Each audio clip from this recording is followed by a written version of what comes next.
Halo semua, jumpa lagi bersama saya dalam kegiatan praktikum komputer untuk kelas 9 tingkat SMP.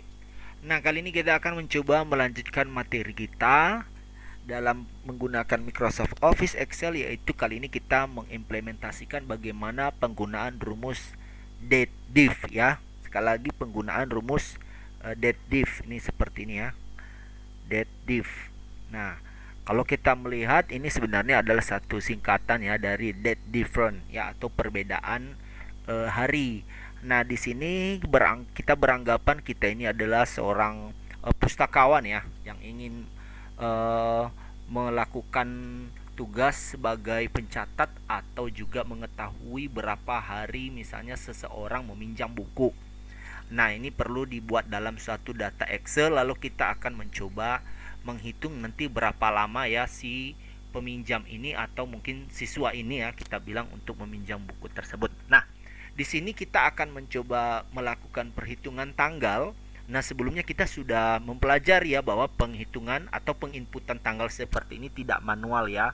Tidak diketik 17 Januari 2014 misalnya, tetapi dia mengikuti kaidah-kaidah dalam menginput agar dalam alamat ini terdeteksi dia itu sebagai tanggal. Nah, ini sudah kita pelajari dalam materi sebelumnya. Ini harus kita perhatikan, jika tidak maka nanti rumus kita tidak akan menghasilkan hasil yang benar ya, malah mungkin jadi error. Nah, di sini dalam meminjam buku ini nggak mungkin minjam bertahun ya. Paling lama mungkin beberapa hari atau bisa kita prediksi berbulan lah seperti itu ya. Kalau bertahun sepertinya tidak masuk akal. Nah, di sini kita akan mencoba berapa bulan atau berapa hari. Nah, syarat pertama kita dulu menginput ini, nanti adik-adik bisa download file latihan ini pada kolom deskripsi ya. Di sini harus kita menginput tanggal peminjam ya, tanggal peminjaman ya. Lalu ada tanggal pengembalian. Tentu tanggal pengembalian harus melebihi dari tanggal peminjaman ya, tidak mungkin harinya mundur.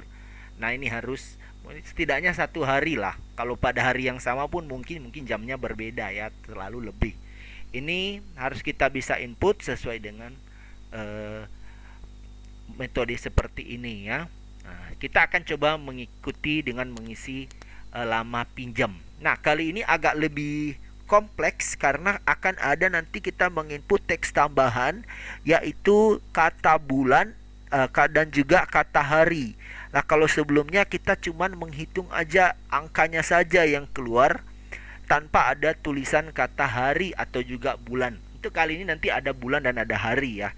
Oleh karena itu kita coba melihat, kita input sama dengan ya date div ya, date different ini, date div ini, lalu buka kurung. Nah, kita mengklik tanggal peminjaman, lalu koma ya, mungkin ada di kalau bahasa Indonesia titik koma ya.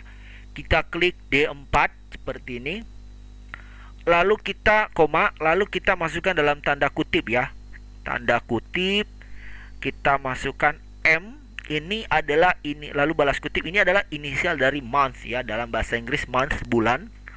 Nah, ini month supaya dia bisa menghitung, lalu balas kurung ya, perhatikan ya, tapi kita nggak enter dulu. Lalu kita memasukkan N atau shift 7. Ingat ya, setelah tanda balas kurung ini tidak ada spasi. Lalu kita buka kutip. Nah, lalu dalam tanda kutip ini kita mengisikan kata bulan. Nah, hanya saja supaya nanti ada spasi ya, artinya pada angka dan kata bulan itu ada spasi, maka kita harus kasih spasi kosong di sini ya. Di sini kita spasi dulu ya. Kalau tidak, memang dia akan mengeluarkan hasil, tapi penulisannya nanti kurang bagus ya, kurang enak.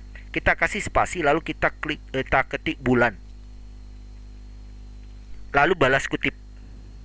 Nah, pekerjaan kita masih belum selesai karena kita akan membuat hari. Lalu kita lanjut dengan N lagi ya, shift 7 ya, N, lalu date div. Ini bisa kita spasi N, date div, buka kurung, sama kita klik ini lagi, C4, D4, lalu buka kutip. Kali ini kita memasukkan karakter MD ya, inisial dari month day. Ya, sekali lagi month day. Jadi kalau ini tadi M bulan, ini month day. Bulan hari. Balas kutip.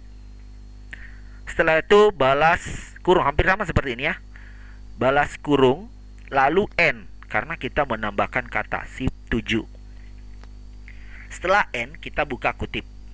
Sama, kali ini kita akan menginput kata hari lalu kita kasih spasi dulu di depannya supaya nanti tidak lengket ya hurufnya dalam satu kata itu, hari lalu balas kutip. Nah, seperti ini ya. Lalu di enter. Nah, kita lihat di sini ada 1 bulan 1 hari. Nah, ada kendala ya sedikit. Di sini ya ini lengket ya, bulan 1 hari gitu. Coba lah kita perbesar nih. Nah, ini kenapa ya bisa seperti ini? Karena pada kata bulan kita belum memberikan spasi. Nah, caranya bisa kita edit sih. Kita double klik aja ini ya. Double klik ya. Ini kita double klik lalu ada kata bulan, tadi ini ada spasi ya. Lalu setelah bulan tidak ada spasi, ini bisa kita kasih spasi lagi. Sorry. Ya, gitu. Lalu kita enter. Nah, barulah dia rapi. Jadi semuanya ada jarak 1 spasi bulan, spasi 1 spasi hari. Kalau tidak tadi maka semuanya ini tanpa spasi, membuat kita susah untuk membaca. Nah, seperti itu. Benar nggak sih ya? 17 Januari 2014 ke 18 Februari 2014 1 bulan 1 hari, betul ya. 17 Januari ke 17 Februari itu 1 bulan. Ini ada 18 1 hari. Nah, ini kita prediksi 26 Januari 2014 ke 20 Februari berapa lama ya? Misalnya ini kita lakukan pengkopian.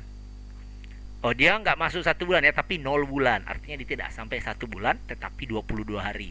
Jadi bisa terdata seperti itu. Nah, untuk adik-adik semua supaya bisa mengetikkan rumus ini, nanti sudah ada dalam file latihan. Harapan saya adik-adik jangan hanya buat 1 ya, lalu copy semua. Supaya tertanam, terlatih dan terbiasa, adik-adik bisa membuat 5 ataupun sampai 10 buah dengan cara input rumusnya secara manual. Karena sebenarnya rumus ini sangat banyak ya. Dan mungkin pada pertemuan berikutnya lagi nanti akan kita kembangkan lagi div ini dengan lebih lengkap lagi. Nanti kita bisa cari bagaimana perbedaan-perbedaan bulan, bahkan mungkin sampai ke tahun. Nah, untuk adik-adik dipermantap ya. Demikian saja pertemuan kali ini dan sampai jumpa untuk pertemuan berikutnya.